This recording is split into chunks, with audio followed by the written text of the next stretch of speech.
Moving on to trade liberalization measures taken by WTO. Trade liberalization means reduction of tariff and non-tariff barrier which hampers international trade. We are starting with trade liberalization in manufacturing sector.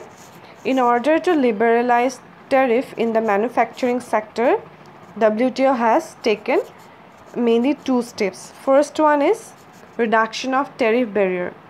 Under reduction of tariff barrier, WTO has taken three measures. First one is reduction of tariff rates.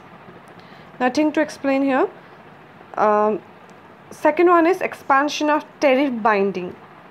So the term tariff binding means commitment not to exceed particular level of tariff.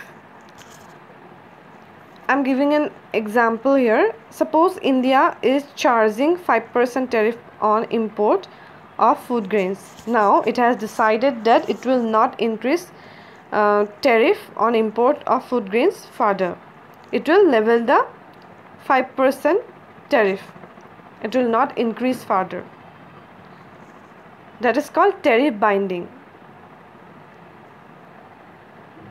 Maintaining the tariff at a particular level and not increasing it. Third is expansion of duty-free access. That means bringing down tariff to zero. Second step taken by WTO is abolishment of non-tariff barriers like VERS and MFA. VERS means voluntary export restraints. I have discussed about voluntary export restraints in the class.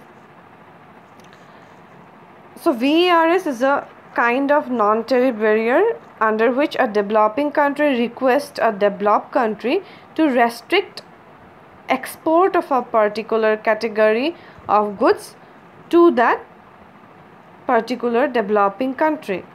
The developing country does so to protect its domestic industries and to reduce its balance of payment deficit. I hope you are clear.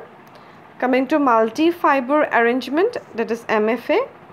MFA are kind of non-tariff barriers which were applied by developed countries in case of import of textile related products from developing country.